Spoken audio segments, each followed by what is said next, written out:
I'm going to call to order the Colchester Planning Commission. It is 6:05. Okay, we have agenda consideration reserved for changes to agenda items. No? All good. Comments and questions from the public not related to anything on the agenda? All good? All right, we're right at it. So now we're on to the town plan, the education and recreation part of our plan. I want to welcome everybody tonight. Amy, you're first in line for us. Awesome. Yeah. Thank you for taking the time. I know it's a busy time of year, busy always. Things going on everywhere, building. Yeah. It's unbelievable. But exciting time of year. 'Cause Yeah. It's graduation and Right. also sad because it's always sad to see the seniors go. Yeah, Can absolutely. I just interject a quick comment? Absolutely. I was kind of scanning through the agenda, and you said, are there any comments or questions not related to the agenda? And Correct. I can't see the agenda. Oh, I'm sorry. That's okay, so is the public participation about the plan? Okay. Yeah, when we get everybody does their presentation, you're welcome to jump right in and we'll have discussion. I think we want to do a non-agenda I item. think we can jump in. I mean, Let's do it. let's do it. All right, sorry. I bet I know what this is about, but come on. Beautiful survey that we talked about. This is Connecting Colchester, and I'm Jen They should Teneri. come at, they should come at transportation, I'm Patrick really. Johnson. Okay. We are co-chairs of Connecting Colchester. Group of volunteers concerned with bike and pedestrian infrastructure in town. A few weeks ago, we put together a survey about people's needs for surrounding recreation and the use of pedestrian and bike infrastructure in town. And we have emailed some of the results already. We would like to submit our results for official comment to inform the recreation part of the town plan. And I'm sure we will touch on some of this stuff as we go in, but we have like high-level takeaways. Yeah, just super quickly, the high-level ones were that the most highly recommended 5 steps were from Prim Road to Bayside Park, which I know a lot of you know that people want that. And then there was an urgent request to address Mallett's Bay Avenue. And then if there's a way that treat Route 2A to fix it so it's not a barrier to connectivity, meaning like if you come out of the bike path, that you can get to like the elementary school up there across that tricky intersection near Spanx, basically. And then hopefully get a commitment for accessible year-round, like ADA compliant standards, which I think maybe the town already does, but thinking about it in terms of the bike paths. And then hopefully we can have an articulated network vision for the town. And then I think that's it. Can I just mention one other thing? Yes. We're doing a fun run. And fun ride. Yes. I said the wrong word. Fun ride. More chill. Much more chill. 1 p.m. we're going to start here, and we're going to introduce people to the bike ride that goes through there, just like we were talking about, through the back of the middle school and up and around, all the way to the library, and we're going to stop at the Village Scoop. Awesome. Anything else you want to add to it? I think that's it. I think what we would hope this survey does is inform some like tangible next steps as part of the recreation portion of the town plan. Thank you. Thank you. We only have a few copies, we'll just put them here. And this is up on a website, but hopefully we'll also put it up in the window of it. Okay, no, that's beautiful. When is Thank you. when is it? Oh, sorry, May 31st, 1 to 3, and we would love to have staff come. Yes, Zach, I don't know if that'd you're be a bike rider. I would love to. I'm not in town, unfortunately. Okay. If there's any of you who would like to go on a all ages bike ride. All right, thank you very much. Little babies. Back at it, yes, Okay. thank you. I'm right back at it. Thank you, guys. Real quick, Rich, do you mind if I just introduce the town plan? Yes. Up to speed? Yep, I'm And then we'll sorry. dive Yep. right in very quickly. All right. So thanks, folks, for coming out. My name is Zach Maya. I'm Development Manager with the Town of Colchester. Just want to introduce and get folks on the same page. Just understand, the 2027 town plan, can mean a lot of things to a lot of people, but it is generally, a vision document for the town. So tonight's meeting is part of that process. Primarily focuses on land use planning, so you might be wondering why we're talking about education, parks and recreation tonight, because really those are, aspects of the town. There's investment related to those. resources in the town, and they play a vital part in the community.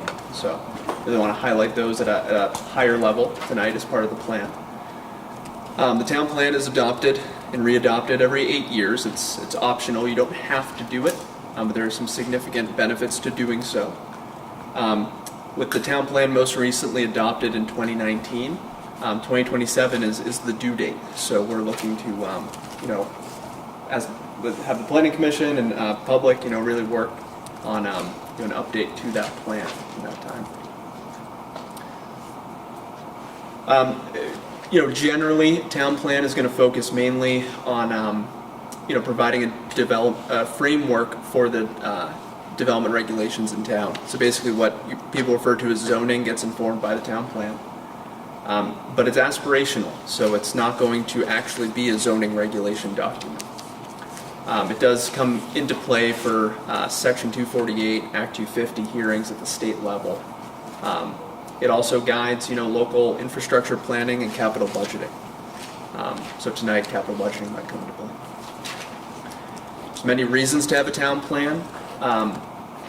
They allow the town to qualify for numerous programs. They also allow the town to collect impact fees.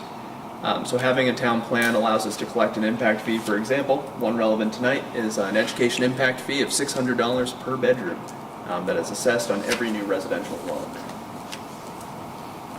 So keep that in mind. And recreation. And recreation as well, sorry. If I knew how to go back, I would.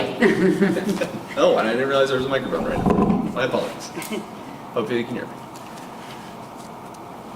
So with that in mind, where we are in the process, this is very small text, and I envisioned that we were going to have this be a little closer, so I apologize. There's a copy of a schedule at the front of the room, and there's some changes to it since you might have last seen this schedule.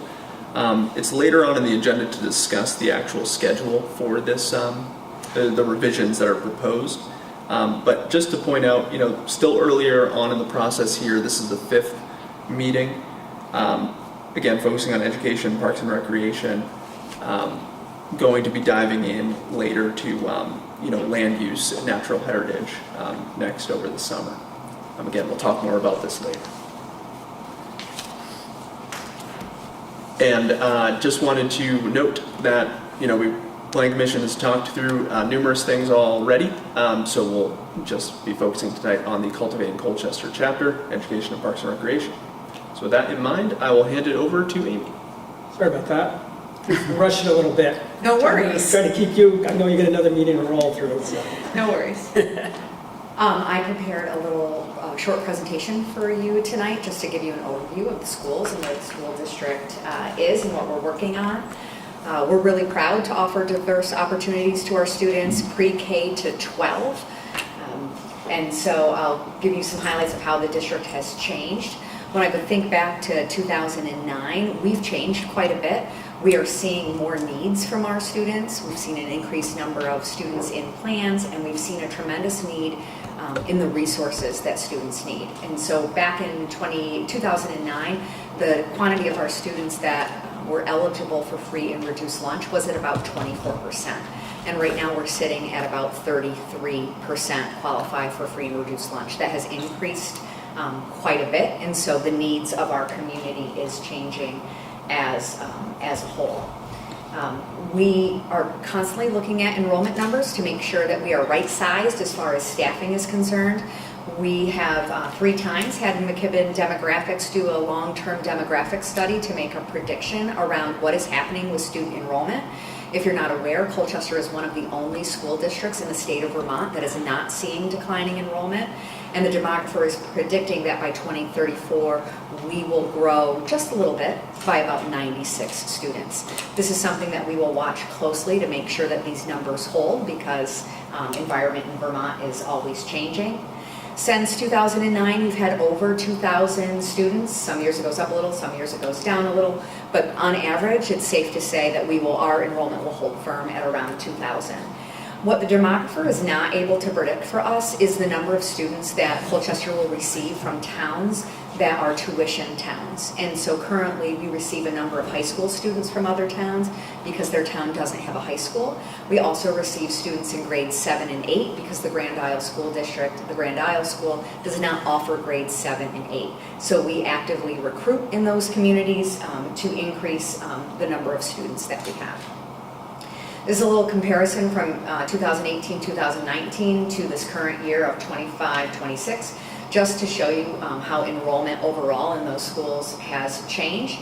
The high school, the middle school have gone up, Mallett's Bay School has gone up, Porters and Union is about the same. The current kindergarten class that we have is a national trend of low birth rate. That birth rate was during COVID, and so we see a 2-year population dip during that time. In the demographer's report, they predict that that enrollment will go back up.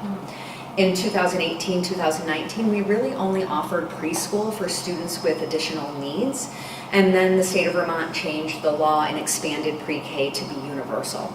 And so currently, with the space that we have at Mallett's Bay School, which is where preschool is, kind of unique, right? Mallett's Bay School is grades 3, 4, 5, but it's also ages 3, 4, 5.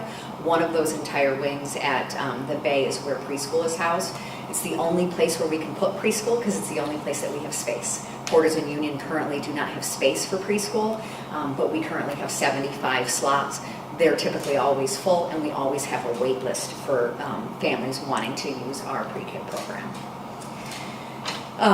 When we build class size in this Colchester School District, one of the things that's really important to me is to make sure that we're right sized, so we have the right number of teachers for the number of students in that classroom. So think of a kindergarten class or a 3rd grade class, 1 teacher with the number of students. In Vermont, there's something called the Education Quality Standards.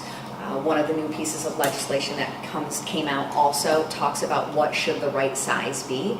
And in grades K to 3, no more than 20 students per class. We are usually very close or just above that. Right now, 1st grade exceeds that number. So sorry, I don't understand. In 1st grade, we exceed the education quality standards, but class size in the elementary schools is close to that. We are not a school district that has 12, 13, 14 kids in grades K, 1, 2. Some of the districts around us has decreased the number of teachers that they have because they had very low enrollment in those classrooms. So our enrollment typically is pretty high. In grades 4 through 12, it's no more than 25 students per class. We are in alignment with that in grades 4 through 12. The other piece of the law says that no teacher should have more than 100 students on their roll. We are not in compliance with that. All of the elective teachers at Colchester Middle School and many of the teachers at Colchester High School have many more than 100 students on their roll. The elective teachers at Colchester Middle School will exceed 200 students on their roll, and many teachers at Colchester High School will exceed 125 on their total roster for students that they are responsible teaching. We pay close attention to that to make sure we're in a range where we believe that we are providing strong education, but also very fiscal conservative and giving our taxpayers being good stewards of their dollars, so making sure that our class size is not too low. Just to give you an example of the number of tuition students that come to Colchester, this shows you this year's tuition students by town, so you can see all of the towns that we currently have students from. This year we have approximately 110 students from those towns that join us. That number is up a little bit. Back in 2018, we were getting about 60 students, and we've seen that grow over time. Colchester and South Burlington are the 2 Chittenden County schools that receive the most students from these areas. We're really proud that those students select Colchester. They bring a lot of benefit to their peers that are Colchester residents, and it's something that we hope that we continue to do. Lots of different programs and opportunities. One of the things that the middle school has really been focusing on is what happens after the student day. So the student day ends at about 2:20 at Colchester Middle School, and then if students are not enrolled in a formal extracurricular activity, then those students are going home, and so the middle school has made an investment. We have a number of community volunteers that are offering extracurricular activities at no charge, or we're offering clubs. We have a sewing club, we have a chess club, we have a gaming club, and all of those opportunities are keeping students at school and giving them something to do before their parents get home. And so that's an important program for us at Colchester Middle School. In the area of academics, Colchester has always been very competitive compared to the rest of the state. And so we currently have 3 statewide tests that demonstrate how our students are doing compared to the rest of the state. We have an English language arts test, so literacy, a math test, and a science test. The test is not really designed for students to per se get 100. It's very high in standards, so all of the tests are assessing the Common Core standards. And you can see all Vermont students are in blue, and Colchester students, the average is in green, and in all 3 categories, Colchester School District is exceeding the statewide average, and we're very competitive within Chittenden County as well. Since COVID, across the nation, public schools saw a decline in student performance. And so I wanted to show you the work that we've done over the last several years to make some gains in those areas. So the graph on the right shows you a comparison between 2022 and 2025. Green is ELA, and you can see we've grown from 53 to 61, in math 43 to 52, and in science 43 to 51. So we still have some work to do. One of the things that we are currently doing is we are considering changing math programs, and we have a committee that is working on that. It is a pre-K to 5 change. We're currently using everyday math, and we're starting to see schools that used everyday mathematics at those grade levels had some flat scores post-COVID. And so there's a couple of new math programs that are more interactive and goes back to kind of deep problem solving and that deep thinking, especially at Mallett's Bay School.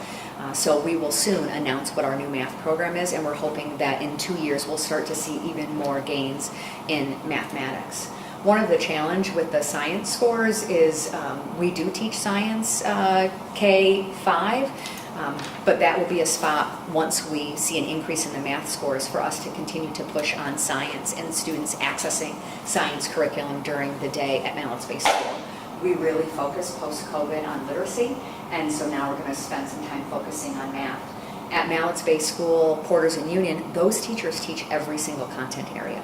So when you are going to make a curricular change for that one classroom teacher, I have to be the expert in English language arts, in math, in science, and they're teaching all of those skills. So we're also making some changes to how we actually teach. Next school year, Mallett's Bay School will pilot something called content sharing.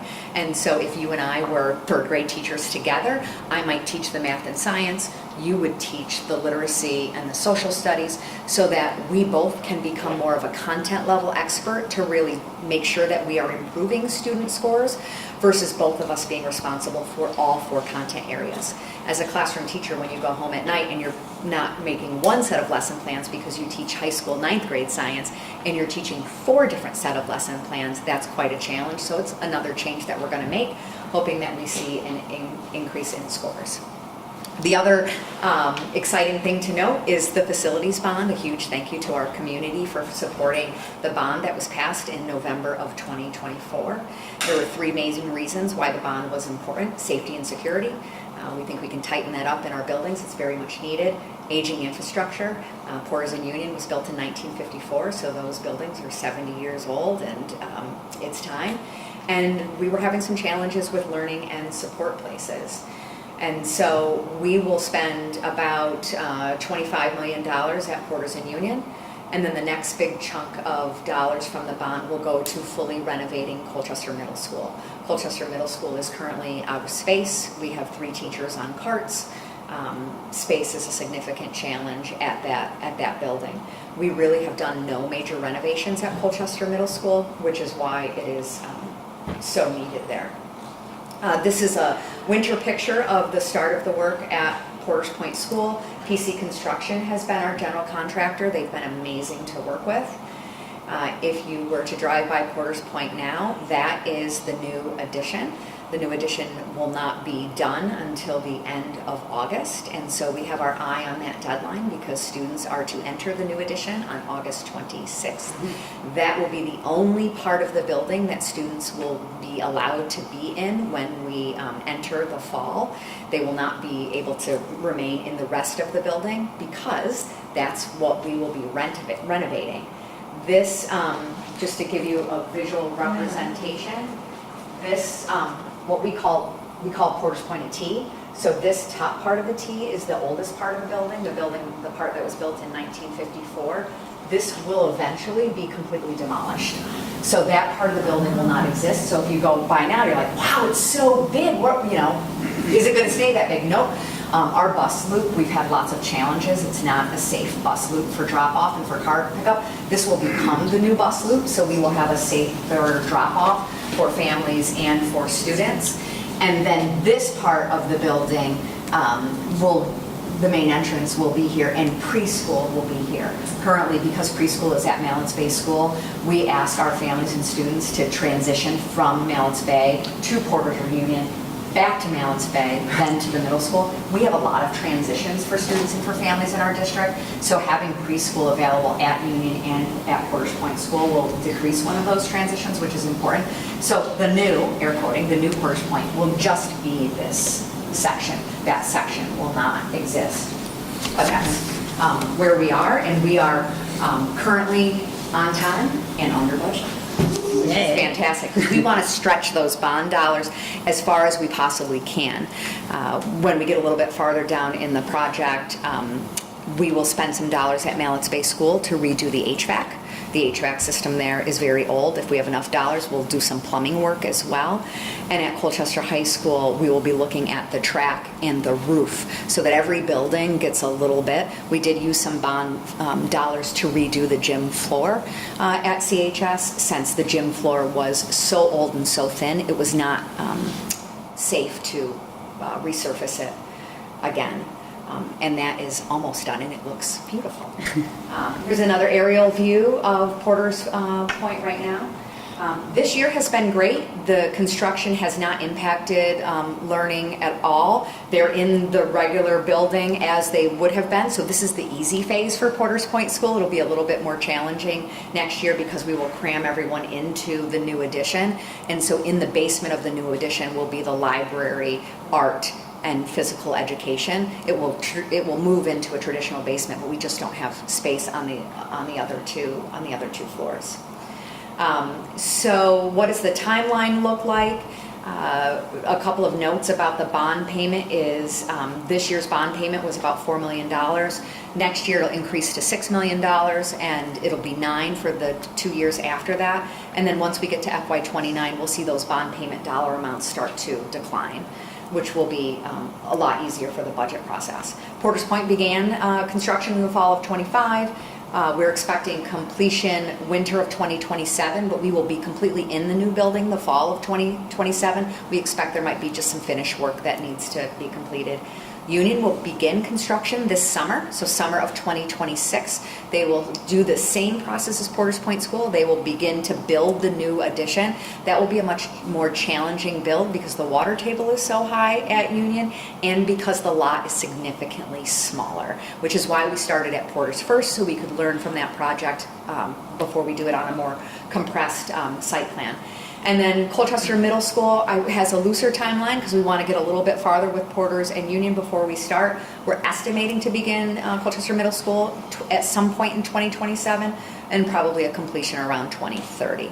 Possible that could go to 2031, but that timeline has been pretty consistent. Exciting that we're on time right now. But just a huge shout out and a thank you to the voters. That's my brief overview of what's going on in CSD, but I'm happy to answer any questions that you might have. Any questions? Comments? Representation, he answered all the questions I would have had. Is So, anybody in the audience? is there anybody in the audience would have a comment on such a thing? Go ahead. Every time I see one of these, I wonder, what we need to do to accommodate future kids who want to ride their bikes to school? It's going to be easier over Porter Point, you have a neighborhood on the back end of it, but it's still a difficult thought that you would ever have kids who could freely ride their bikes to school there. Union has zero chance of that. So just as we're doing long-term planning, we have our bike folks here today. Yeah, we do. It's a notion that, we should probably keep in mind that the more that we can encourage dedicated bike paths so that kids can freely be more independent, that's only going to bring us up closer to the higher quality of life standing that they've been Very good, thank you. All set? Can thank you enough? I was kind of curious Go ahead. about the plans to redirect the math and science section of the curriculum. Are we doing something more similar to, let's say, what Alabama did? Yeah, I don't know offhand exactly what Alabama did. I'm pretty sure it was Alabama that scores improved over COVID, and so people were checking out the model of what they were teaching, so I was just curious if that was part of the puzzle. Yeah, great. I can look into what Alabama did. We've been working closely with the Agency of Ed in Vermont, and that's not something that has come up in those meetings. But we've been talking about the programs and the curriculum that we are providing, which is where that work is coming from. And I think that one of the things the state is going to do on whole is we're going to see the state start to make curriculum more common across school districts in Vermont is one of the things that they are really looking into. We are trying to make sure that not only are we teaching those math facts and basic math skills, but trying to make sure that there is problem solving built in at an even younger age, so that when you get to the Common Core Standards and in grade 4, those questions are really deeply rooted in not just simple solving of equations, but long word problems and doing that reasoning skills, that we're starting to teach that in the younger grades. And the two curriculums that we looked at definitely lend themselves to those higher thinking skills much more better than what we're using now, which is everyday math. But I will look into Alabama. Well, I was just curious if we would model something that was already successful. Thank you. Yeah? Just, we hold Ledge Hour once a month, and some comments have come up about or concerns about student behavior, and how, I'm wondering how, there's ideas about how parents need to be responsible, for their kids' behavior, so that not only that they're learning, but they're not getting in the way of other kids learning. And I'm just wondering, how do you engage parents in those situations? Yeah, I think school needs to be a partnership with families, and so that families are aware, what are my students' challenges, what are my students' growth spots, be it academic, social, emotional, or behavioral. And I think that's, families are our biggest resource, and so I know our schools are now using something called the DESA, which just DESA. It's called it's DESSA. It's a social emotional learning assessment that has a behavioral component. We have not yet put that data on the report card, but it's something that we are trying to assess so that we can pre-teach some skills to students to kind of head off that potential behavior before it grows into a larger issue. All of our school counselors are trained in social emotional learning, and they're the ones delivering the lessons to whole classrooms. Our school counselors and then our Howard Center clinicians also do small groups with students and with families to try to work on those components as well. I would say over the last couple of years, our behavior numbers are pretty standard. We're not seeing a recent increase. It doesn't mean that behaviors aren't happening, and in those cases, we're identifying what places are behaviors most often. And as you would probably imagine, the most often time that we see behaviors is more unstructured time, recess, lunch duty, hallways, restrooms, buses, and not necessarily in classrooms, but it does happen. And when a school administrator notices that, like, oh, for the last week we've had 6 things happen at recess, then they will reassess in their weekly team meeting to figure out, can we retrain the adults? Do we need to do something with those classes? Or should we have another adult out at recess? I know you were implementing, I think it's One Step. It was a social emotional learning curriculum. Oh, second step. Yeah, second step. Yep. That sounded really successful, and I was imagining that that's pretty fully implemented now. Like, it builds on skills and knowledge for kids, and I'm assuming that it's fully implemented, and just wondering how that's going. And I'd say that's why I can't say that we're seeing a ballooning of recent behaviors. We started in the elementaries with Second Step, Porter's Union and Mallett's Bay School at the same time. We got that rolling, and then we started to implement at the middle school, and then we started to implement at the high school. And so as students from the Bay have transitioned to the middle school, we're seeing much better behavior data in that building, I think, as a result of that training that has happened. Great, good. That's good to hear. Great. What else? Right. All set? Thank you. Yeah, thank you. Thanks for having me. Okay. All right. So next up, we will have Mr. Glenn Katia in our brand new rec center. And my former rec board Yeah, chair. man. You crossed off a lot of stuff on the last master plan, I'll tell you right now. Well, we're sitting in the big one, right? Well, yeah, you had a lot of others in there too, so you've done well. Well, thank you, and thank you all for coming to the rec center. Glad to have you all here if it's your first time. Well, I'm excited to present to the board what we've done up to this point since 2019, and also for those who don't know much about what we do as the Parks and Rec Department and what we have in the community for them to recreate currently and what we're trying to look to do in the future. So, let's start us off. Our mission is optimizing the experience of living. We live that motto here with our department, and we find that Parks and Rec Department is a bigger role in our community other than just places to play. So what we do is we make people healthy by exercising, by reducing stress and anxiety. Spending outdoors has been proven to help people's mental health and well-being. And so seeing that the mental health challenges we have in our society today, it's our part to help relieve that and give opportunities for people to go outside and play. But we also create that sense of community as well. What we have found, especially in this building, is we have a lot of people and a lot of free programs that people come and they make connections with others. Some have found neighbors that they didn't know they had through this building and the programs that we offer. So we've really, our idea when we opened the doors to this building was to make that social connection, that there are people out there that just need to meet people, to interact, and that is a big part of what we do here in this building, but also in the parks by providing opportunities and amenities within our park system. Our special events, we've got Winter Carnival that brings young families out and they meet other young families in activities. The 4th of July, the Touch a Truck that just happened a couple of weeks ago. So in the camps and classes that we do is all about making connections within our community and making our community stronger. We also want to develop our youth of our community in that they have structured activities with our ACE after school program that we have in our 3 schools, Porter's Point, Union, and Mallett's Bay School. And building teamwork, confidence, and friendships, which are all important pieces of youth growing up.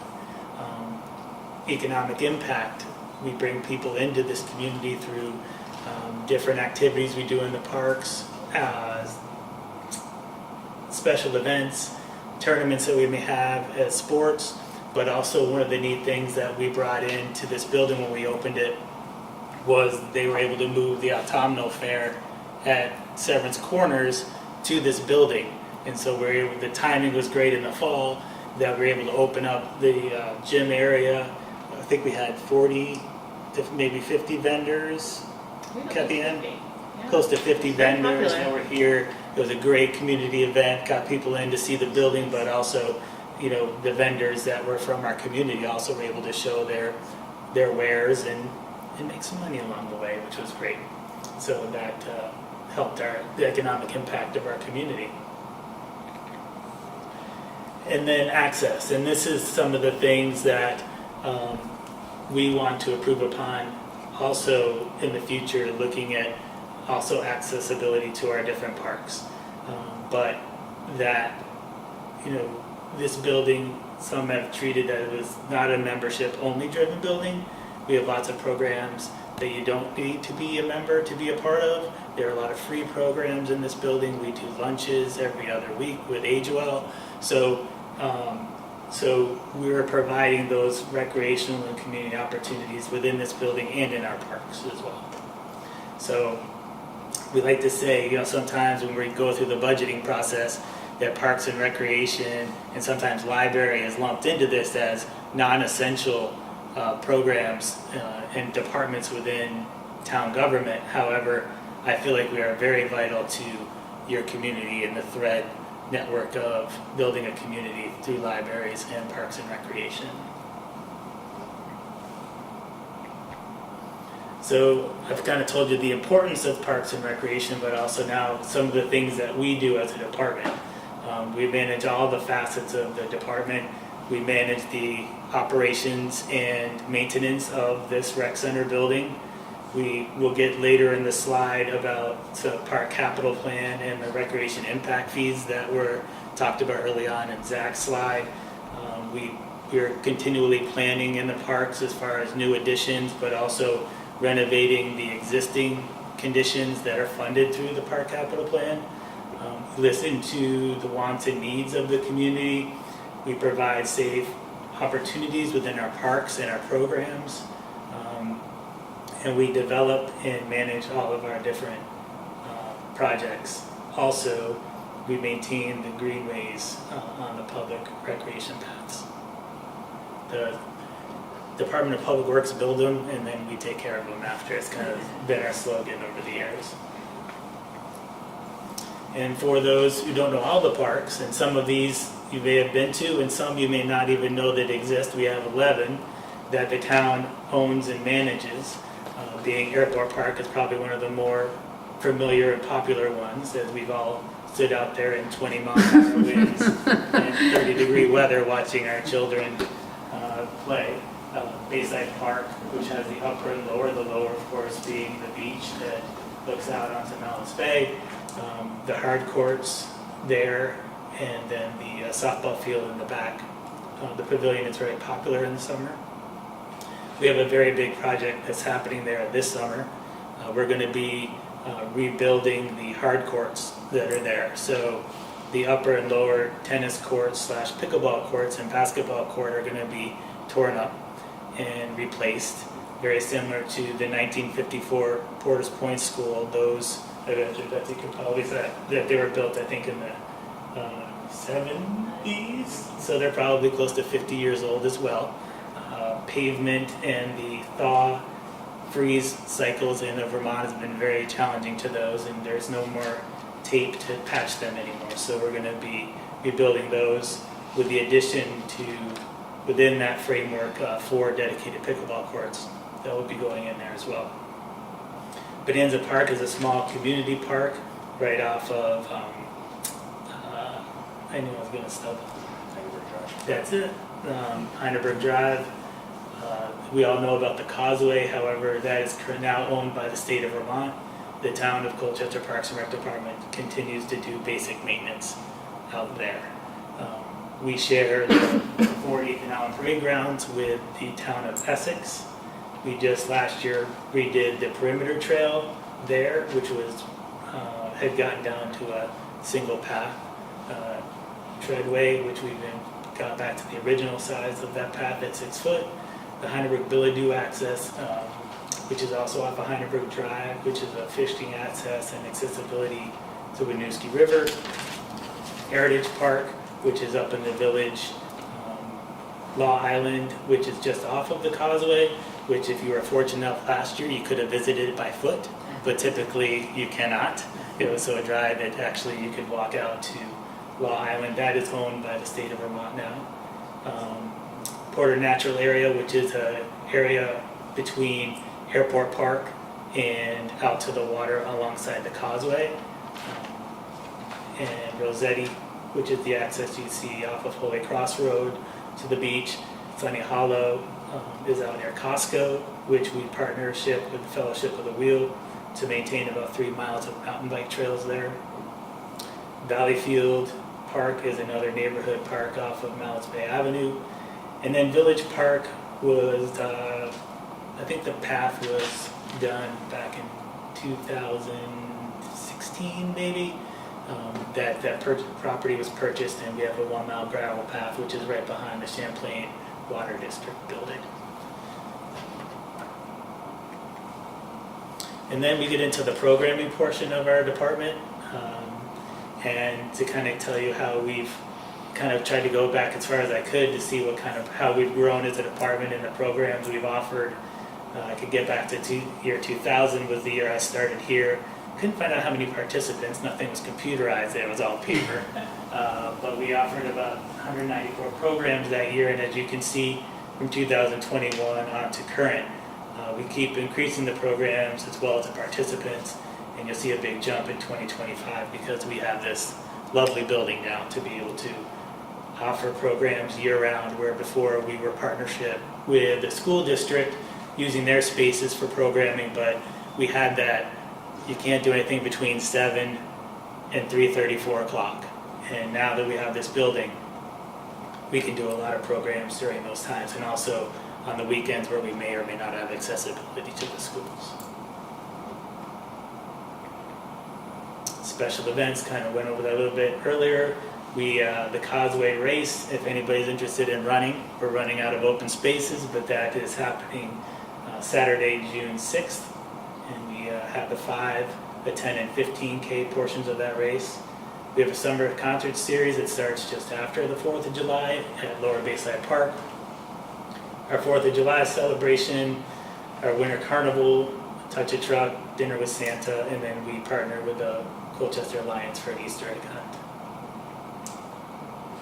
So we talked earlier about the park capital plan a little bit, and so we're also doing planning for the future, and the park capital plan is a half cent on the tax rate that goes to repair and replacement items within our parks so that we can keep them kept instead of having ebbs and flows in our taxes and our budgets, that we have a flat line, and it's been in place since 2001.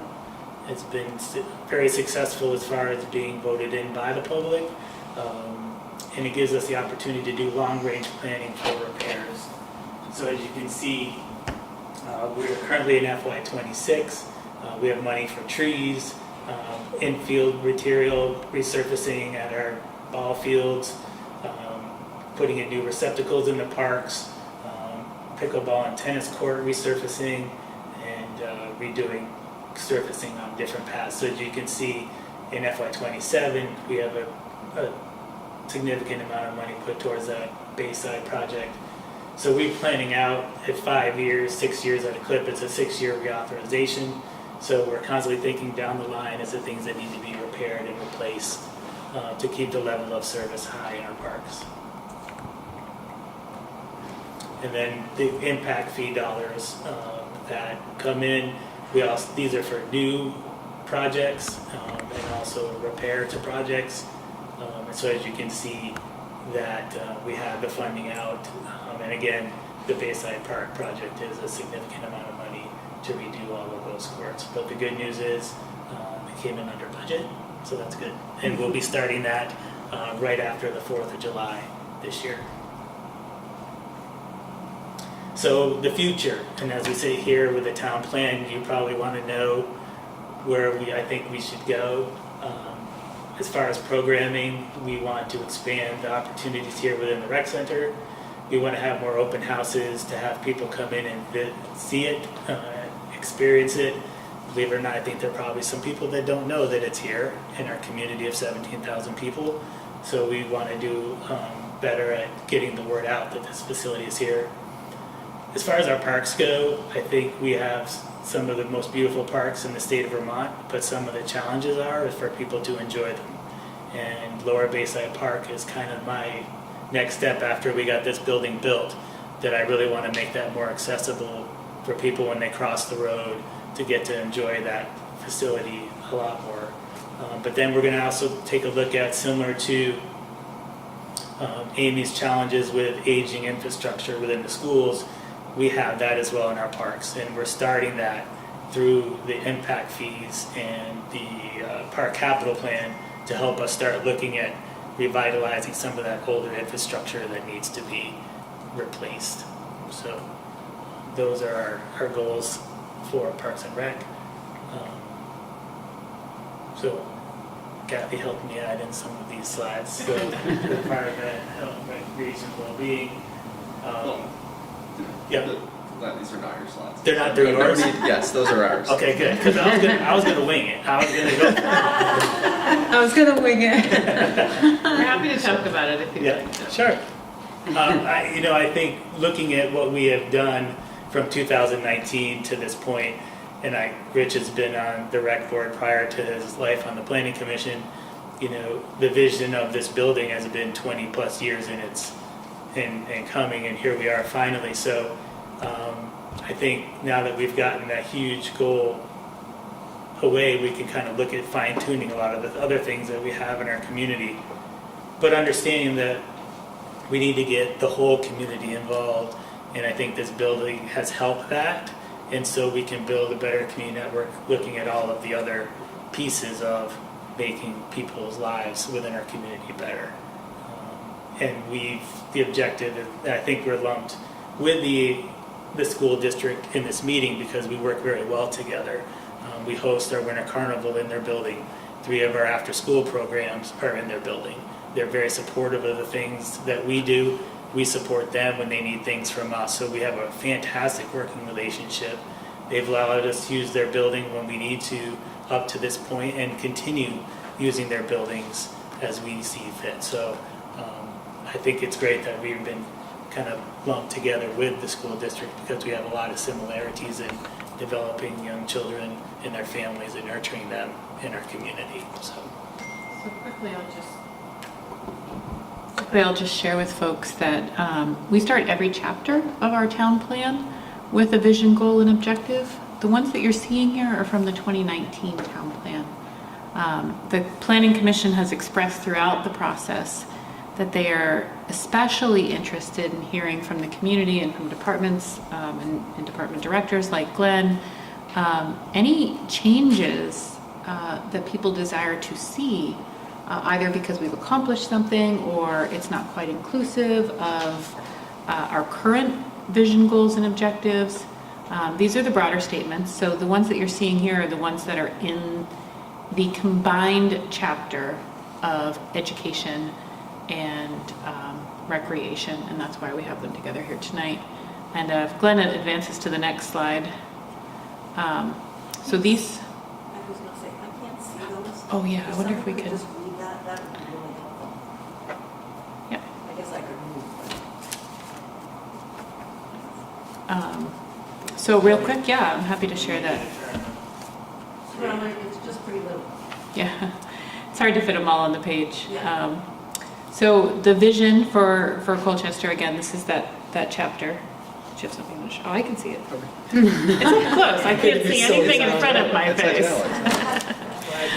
Colchester will provide opportunities for the community in lifelong learning and recreation in a healthy environment.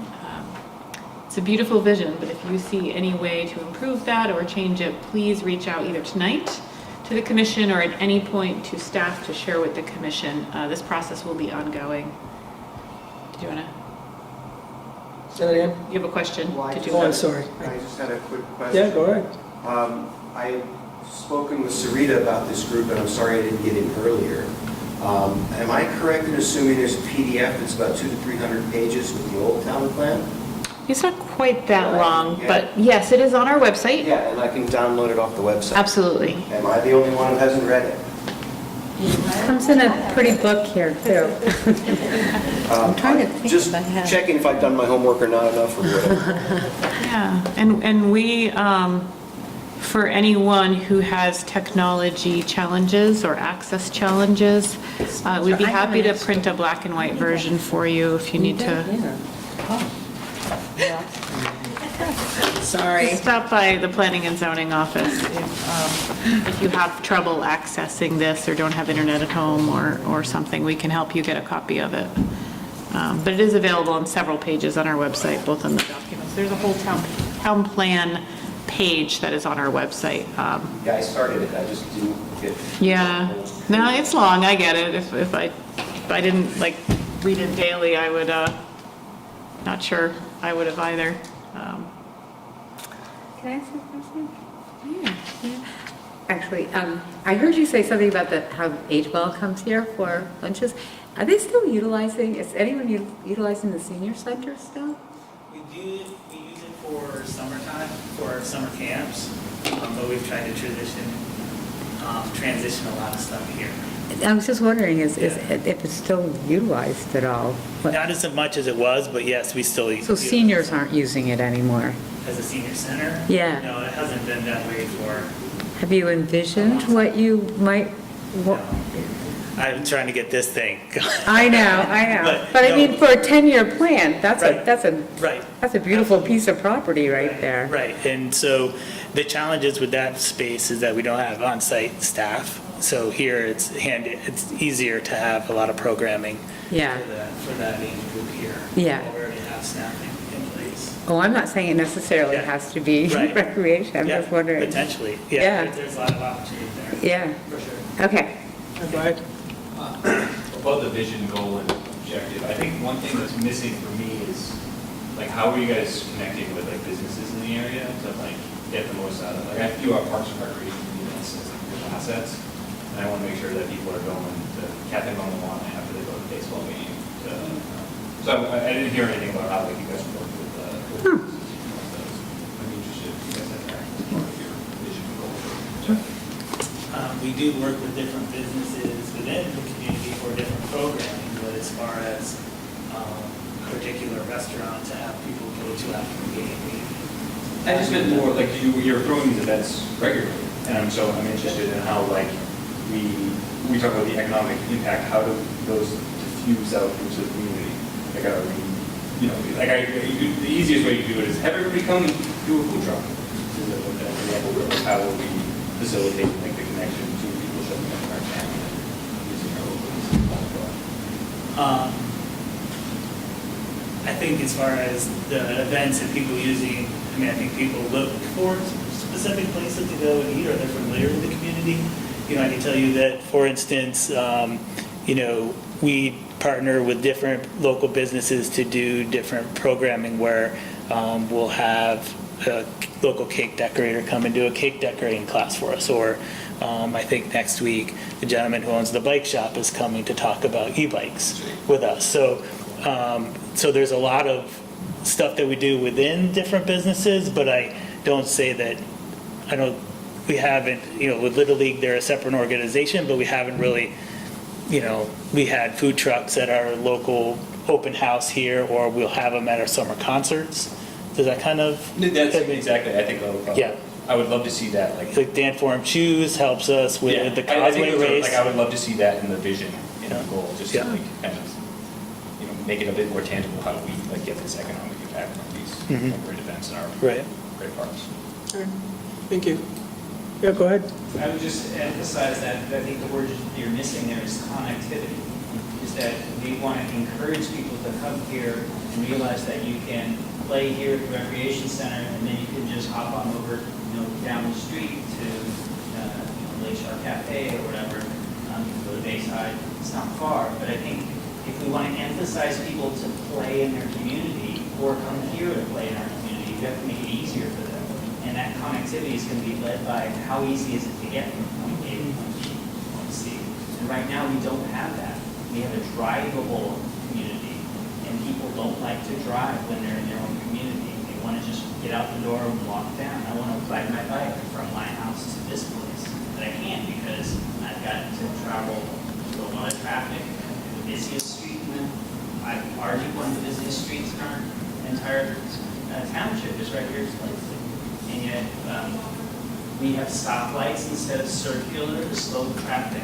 All of those things could be incorporated into this vision of we want people to go to our parks, which we have awesome parks. If we want them to go there, we've got to make it easy to get there. And one thing I would love for us to do is eventually connect the bicycle paths that we can paths that we have here, connect them in our own community, but also then connect them to our neighbors. So we put people from Burlington right out there to Colchester, spend their dollars here in our community. But they're not going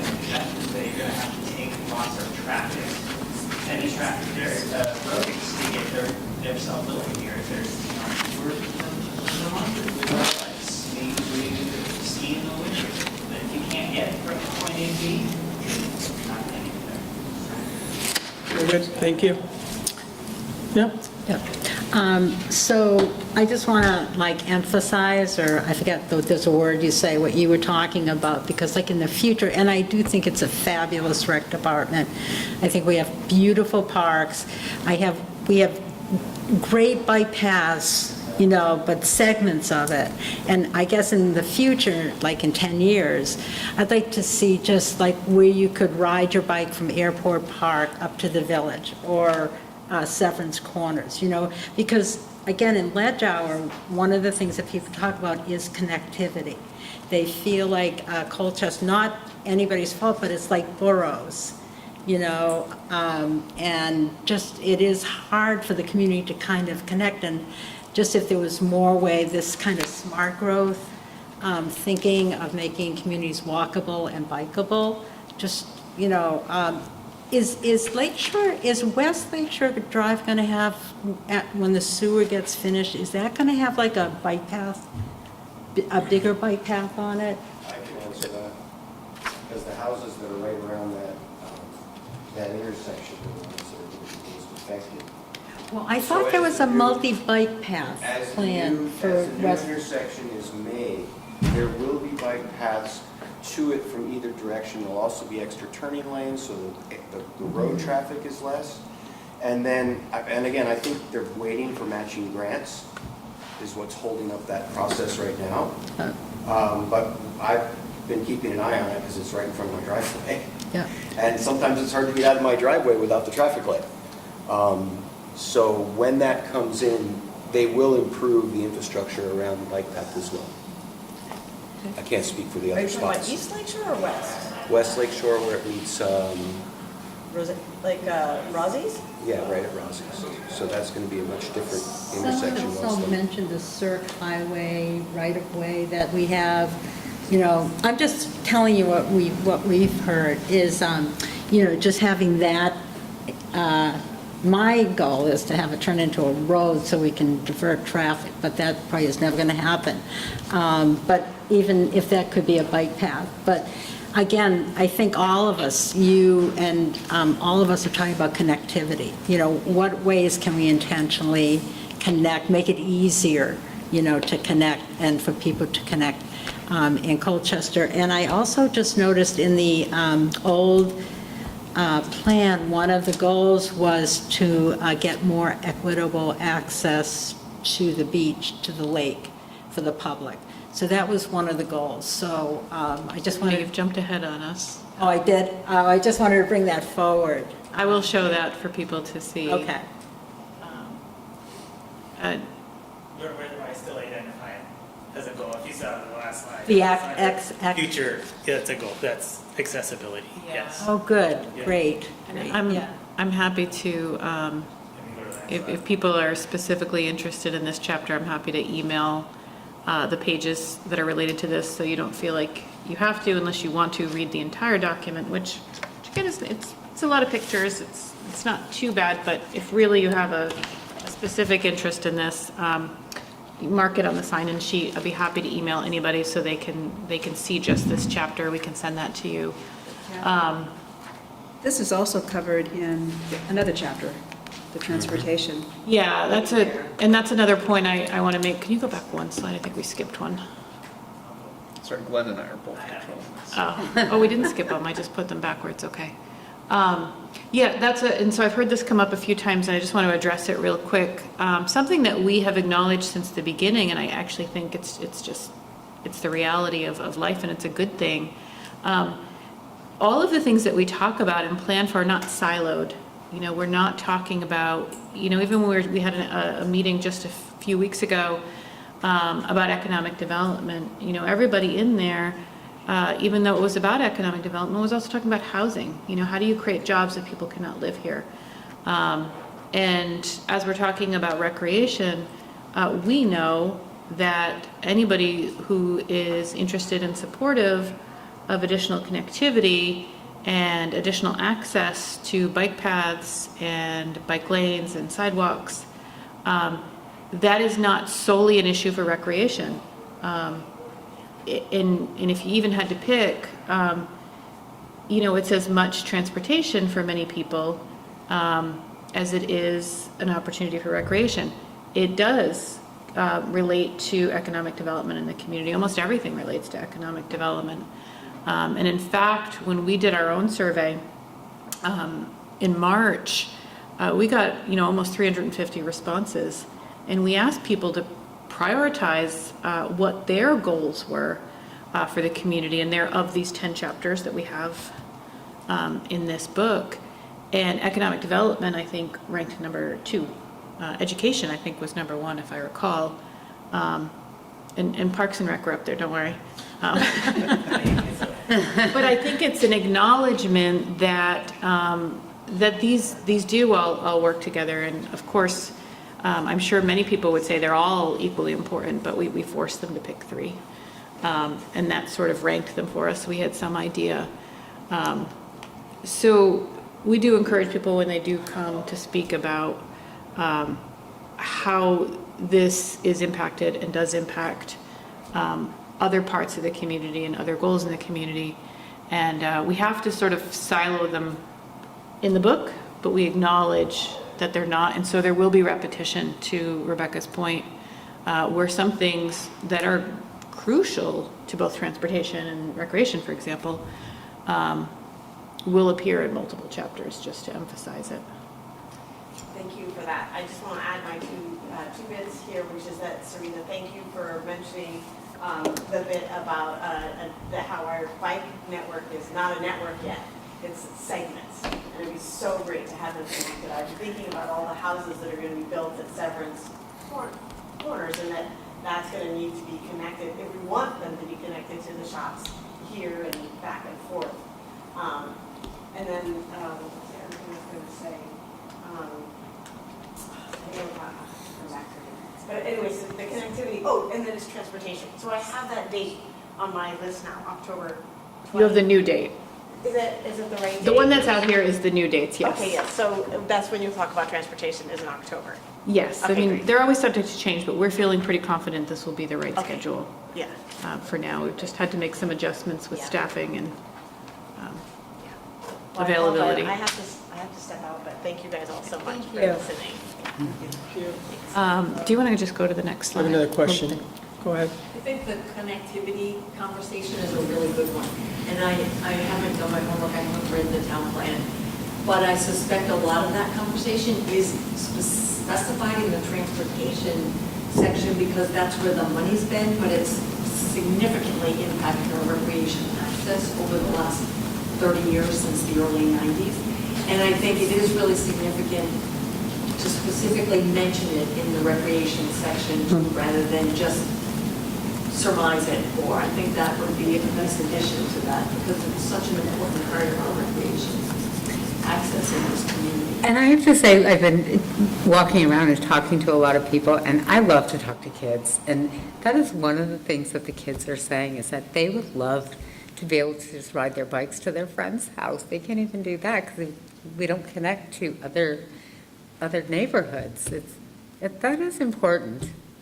And I have to say one other thing about recreation. There's no more delightful thing than watching the kids during summer camp walking the little single file, like little ducks in a row, going down to it is my favorite thing in the world to see. So I just have to say that. But We like it when it's sunny out and they're doing that, not when there's a thunderstorm coming and they're doing it is it. the cutest thing in the world. I got an eye on weather.com all yeah.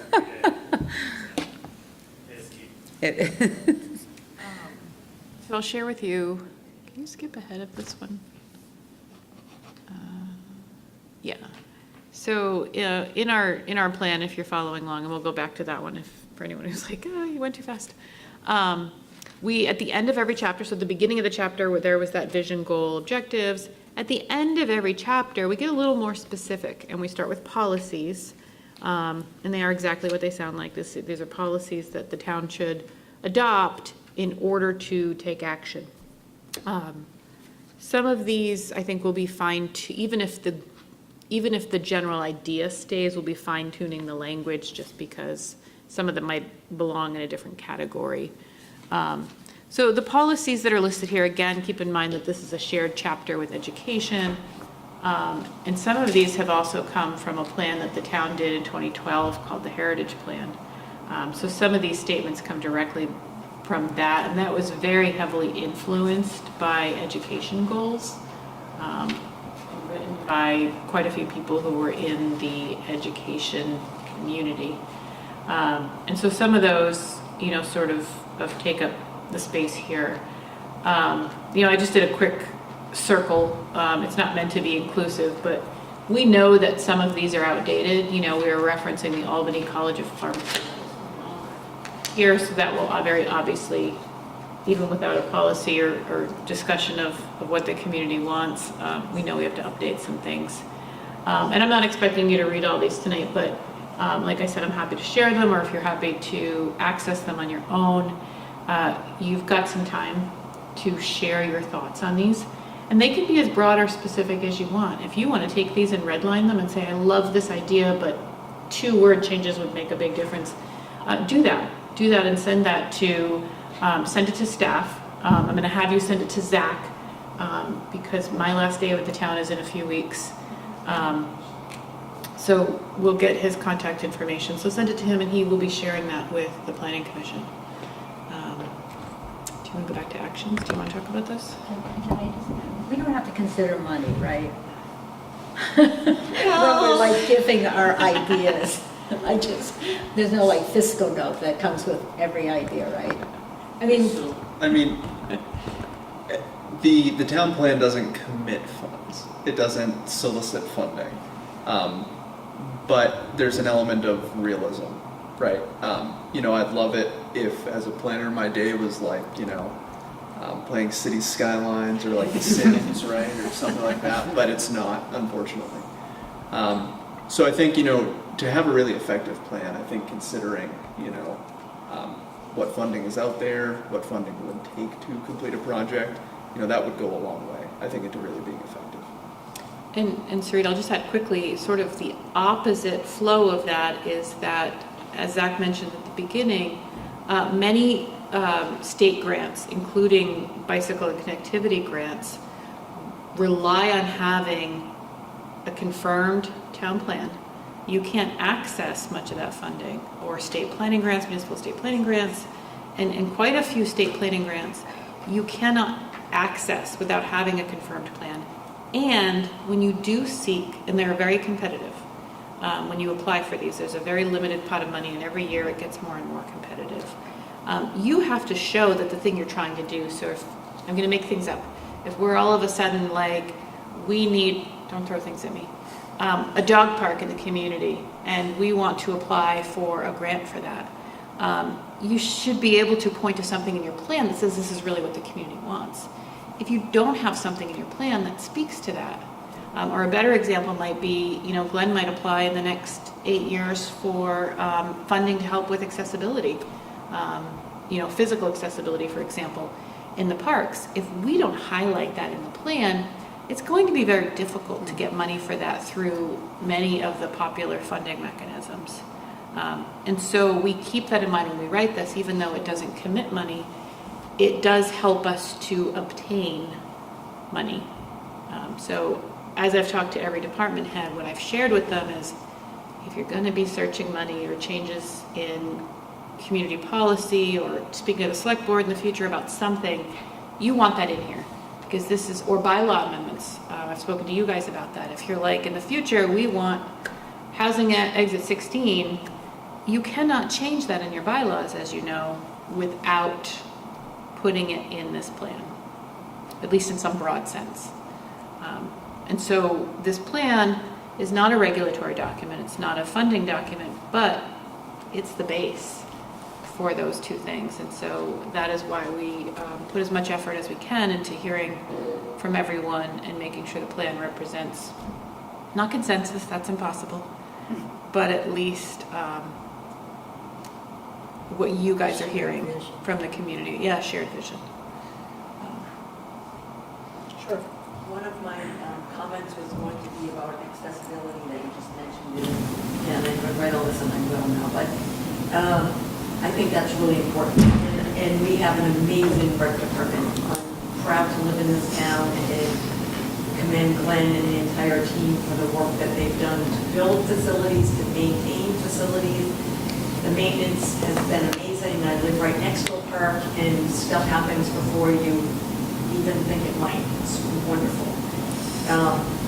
I think it's really important that it's accessible to everybody. And I think it's easy to become complacent when you're used to a high level of standard on our programs and facilities the way they have been. So we need to stay on top of it to make sure that we continue that. Access has always been, for all ages, for all abilities, one of our goals and objectives, and has been for 45 years that I know of, and I'm sure it was before that too. So that's, Kathy, you mentioned the word, but I think that's an important one. Great, thank you. Lastly, I'll just say actions, I think actions are the best part of the plan because they are where we get into some specific things. Not necessarily like spend $2,000 next year on potholes, along the bike path, but it's where you say, hey, prioritize fixing these holes so that people don't get hurt, or prioritize, parking for, or playground accessibility. I'm going to keep going to that because Glenn talked about it. Prioritize. So that's where you get much more specific, where you say that they should be accessible to, ADA users, for example. So I think that that's a place where you'll see some of them are very specific, but I think it's a place that is ripe for new ideas as well, because your actions, I think, should be the longest part of all of these little sections, because it takes a lot of work to meet the goals and the visions and the objectives and even the policies. And the more we can spell those out up front, the better it will be. So I think this will be ripe for amendments. I think the goals for the future are perfect. Gotcha. Brand new building, you're figuring out what the public wants. I'm sure every day it's a new program somebody'd like to see, implement, but also at the same time, now you're fixing all the old parks. You can't get better than that. Spending the money properly. We have a capital parks fund here that's got to be an envy of many towns. Guaranteed money to fix our infrastructure. That's a big part of our town. 8 years down the road, it's going to come quick. I'm not so sure a big project's in mind yet, but if it is, we'd love to hear it when the time comes. We've got time to think about it if there is one. But yeah, you're right at the beginning of this, I get that. I think the parks, everything's in the right direction. Yeah, definitely. Good enough? What's that? Oh, some other woman said that she has kids that play hockey and she wants a hockey rink. Always a hockey. Just thought I'd throw that out there. Rink in the pool. Yeah, rink in the pool. For indoor soccer, there's lots. Just throwing it all out there. We're not going to say the P word though, right, Glenn? Go ahead. Can I throw in just two thoughts while we're still on Parks and Rec? Yeah. I think it's absolutely amazing that we live in a place that has sidewalk plows. Oh, yeah. I think that is phenomenal because I like the bike path even in the winter, or ski on it, or what have you. And that is such a rarity in town that you should be commended for that. Now, on the flip side of that, I'm curious if there's going to be any regulation on the electric motorcycles that are now using the bike paths regularly. And I'll leave it at that. Well, what I could say at this point is we're aware. And we are, I think the town just put out a social media post, was that yesterday? Referring to can and can't. And I think what I can say is that we identified the problem and we're working on it. Perfect. Did you want to go to something else? Were you looking at something else? No? We're done. We're all good, right? We're saying thank you. Yeah? All set? Can't thank you enough. Thank you so Thank much. Appreciate it. Thanks for having me. Yeah, absolutely. All right. Very good discussion. Yeah, that was great. Thank I mean, just thank you for coming out. This is awesome. Yes. To have you come out and participate. I feel like if I'm more knowledgeable, I could participate more, but again, I haven't. Jump right in you don't have to read the whole thing either. Yeah, you don't. Realize I mean, chapter by just chapter, Hey, at every meeting. Spencer, do you want to borrow this one? Yes, Okay, yeah. I would love, Yeah. it says your name on it, I'm gonna let him borrow it, Yeah. but he will return it to me. Oh, yeah, yeah. Yes, you will. There you go. Highlighted. Yeah, you can put all the notes you want in it. I only have one, I'm sorry. No, that's fine. No, I was, the two other.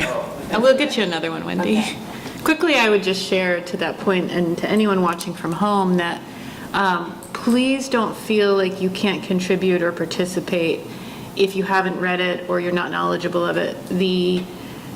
The best thing that you are providing is your thought as a community member and as a resident. And the only preparation for that is having lived here and experienced Colchester. And you're allowed to have those thoughts and to share those thoughts without ever having opened this book. And I think that that's the reason we hold these public meetings. The commission is obviously very familiar with this. Staff is even more familiar with it, but staff is not going to be influencing any of the policies or goals in here. That's not our job. That's not our role. We'll write what you guys collectively tell us, but you don't have to be an expert in any way in order to share your thoughts on this. And we encourage everyone to do that, even if they just want to share something very specific, something very broad. We want to hear everything from everybody. Well, it seems to me like you have a really good schedule on covering different parts of it. So I want to kind of get familiar with this, and then, for example, show up for more of the planning and zoning detail stuff. Great. Because I might have some input with some expertise too. And as we have been going, we have not shared these publicly yet. We haven't even shared them with the commission yet, but staff has been writing, and various department heads who join us have been rewriting the chapters. At some point, whether collectively or in parts, that will be shared so that you can follow along in sort of a red line version of what's changing in here. You know, Amy has submitted a whole revision to me. Glenn has submitted one. Our police and fire departments have submitted changes. We haven't shared those yet, but we will. So there will be time to sort of wordsmith and talk about the actual text, probably in a few months from now. I think that might actually be the next meeting as well. Oh, okay. And doing some of that, so. Very good. A month from now. Awesome. So, all right. So, anybody else have any thoughts about tonight on the commission itself?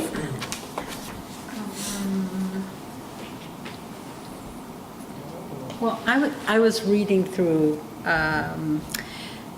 just the, you know, I know you're rewriting, I assume, and kind of updating some of the language and in the,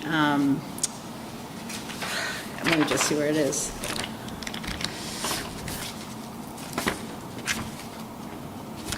It's not in the goals.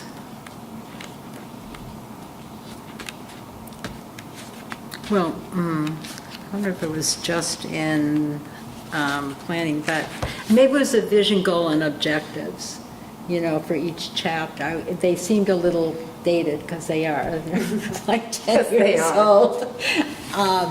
But just if I just wonder if we could be going over there and just kind of just having some input into them a little bit, if that's possible. Do you want to wait until you're done doing that and then go over it? I mean, if you'll recall real quickly, when we had the big kickoff meeting in February, one of the exercises we asked folks to do was to provide us red lines or comments on all of the visions, goals, and objectives throughout the plan. It was a hearty document. I'm happy to pass on more of them, but we haven't collated those yet. But we do have a lot of input from the community that was there that night about specifically the vision, goals, and objectives. Those are not places where staff will be intervening. We'll be asking you guys to really tell us what you want them to say. And maybe you love what's already there, and that's totally fine too. But if you do want to see updates, yeah. Or drafts, you know, just when you get closer to the final draft. Are you asking to see all of them sort of together as like a single topic, or do you want to see them as you go through the chapters? What's easiest for you? What would be easy? I mean, it sounds like you're writing them, so I don't. Hold on a second here. So, 2019 town plan has 5 different, vision, goal, objectives, policies, and actions. I believe at an earlier commission meeting, there was a discussion about simplifying that to 3. Am I speaking out of turn? Nope, that's correct. Correct. That is So, all of these chapters are going to require wordsmithing to get there, regardless of if there's no change in direction, there's going to be a change in words. But, I think it could be, appropriate to kind of start on that potentially for the next meeting. Not to jump ahead to the schedule talk, but if that's something the commission wants to see, it's going to be a lot of kind of wordsmithing to get to that point. But it's a good time to work. I don't want to make more work or rush you or anything, just when it gets, close to, what you're comfortable with. I just like looking at things and looking at language and stuff like that, but that just might be me. But I don't want for you to work any more than you have to, just sharing what, where you are and what you're writing. I would find, I'd enjoy looking at that.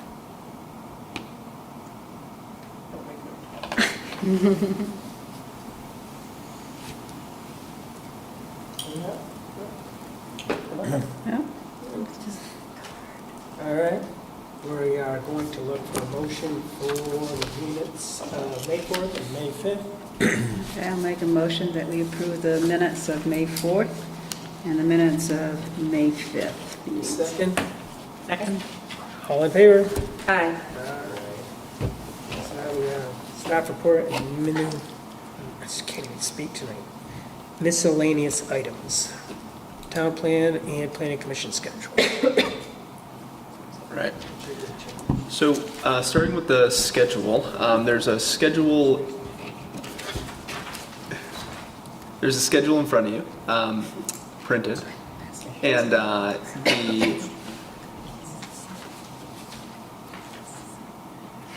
this is not yet online, but do just want to note that this is the first time that many of you are seeing this.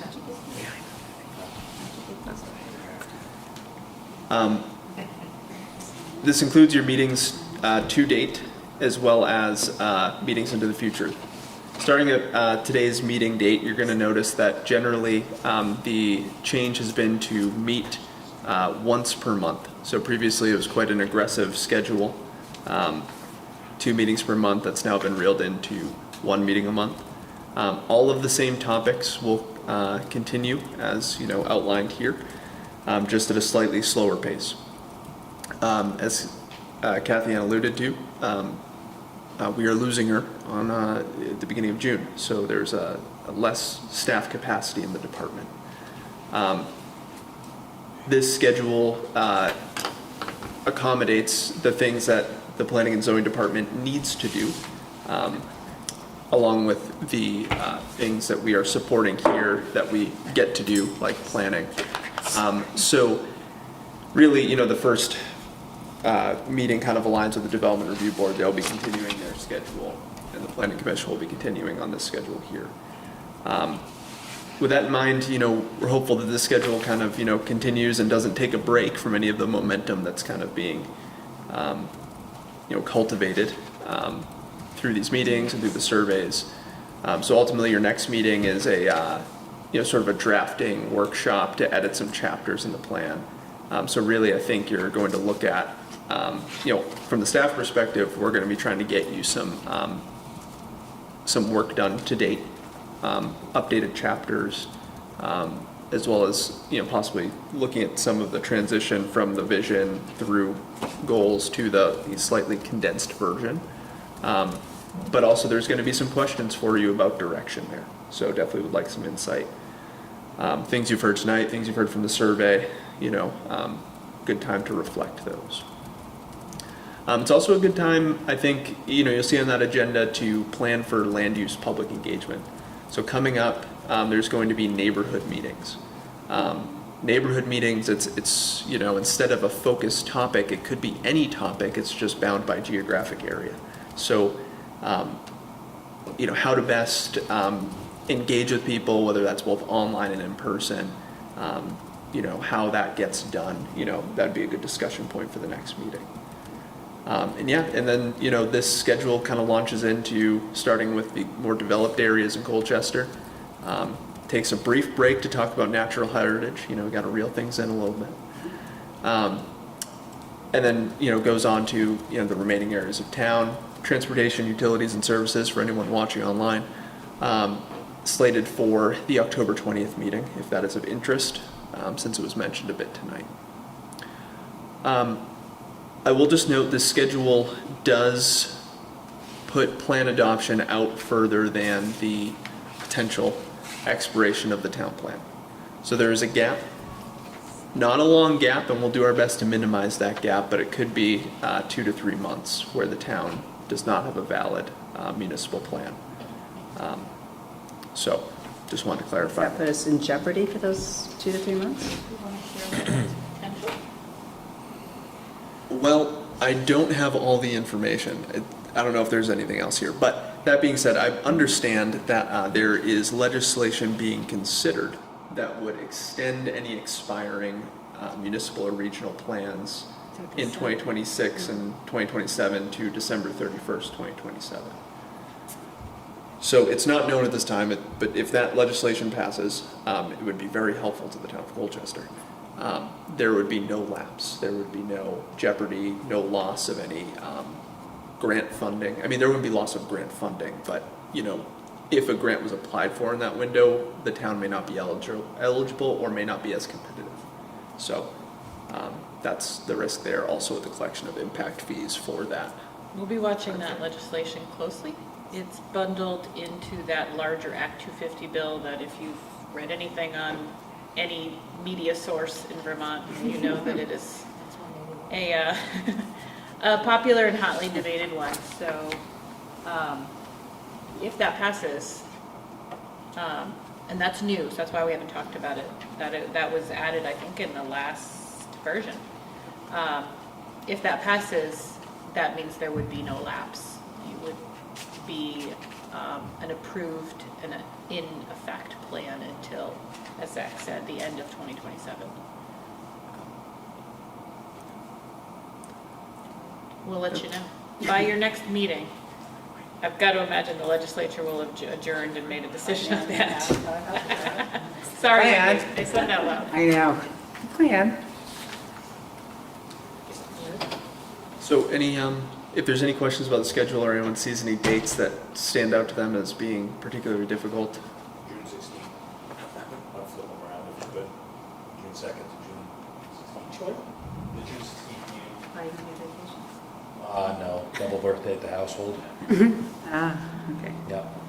So that would be, the 2nd works phenomenal for me, but. I think we just realized there's no way we'll have everything by the 2nd, and we've got 2 commissioners out on the 2nd. Yeah. But Vladimir, given the topic area, I think if there's anything, you'll have access to the packet, and if there's anything you want to just email me, I think that's a great way to engage for that meeting for sure. Okay. All right. So this will be posted online, likely tomorrow morning. So we'll get that corrected on colchestervt.gov/townplan. Yeah, I have a couple, Sarita stepped out, but I don't have many of us left, but I'm happy to hand out the card that Sarita made.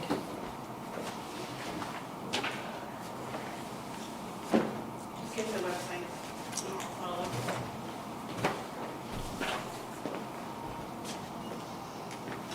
Planning zoning monthly report. Yes, we've caught up since my absence. So the April and March reports were in your packet. Nothing large to identify, unless there's any questions from the board. The main new residential development, I'll just flag, that you saw was conversions of single units to duplexes. So adding a unit within an existing building was what stood out. We're down on most of all numbers, right, still? Yes. Yep. And the project that they're building, Simon's on the other side, is there a completion date for their infrastructure before they can build? Is it a 2-year, a year? Any ideas? Slightly complicated. So they obtained an approval from the Development Review Board for subdivision approval. Also allows them to begin infrastructure work. The DRB approval for the whole subdivision is it's a 10-year approval. So very similar to Sunderland Farms Community LLCs on the Sunderland Farms side. The infrastructure is privately owned, so there are not the timelines associated with public infrastructure that come with like an improvement agreement with the town.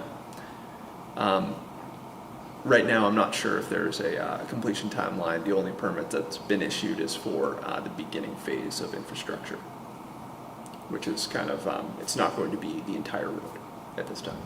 Okay. Like the land remodeling up there. Right. A lot of soils being moved in. Interesting to watch. Right. And I mean, so just to clarify, it is in the town's General Development 3 Form-Based Code District, which requires buildings close to the road. And we heard many times from the developer that topography was quite a challenge in making or meeting the intent of what the regulations are looking for.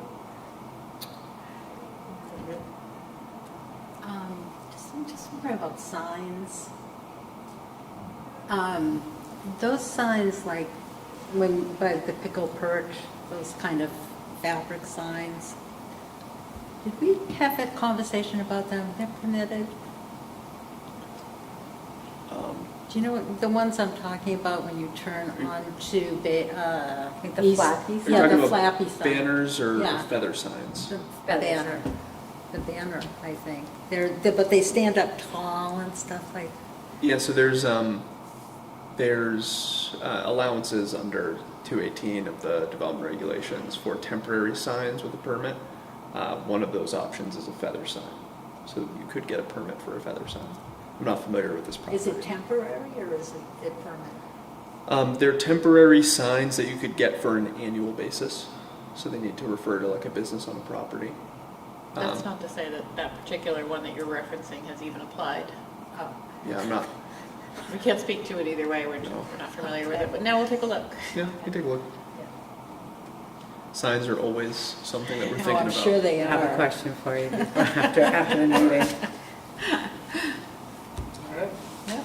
So we just need a motion to adjourn first. Okay, I'll make a motion that we adjourn our meeting. I second that. All in favor? Aye.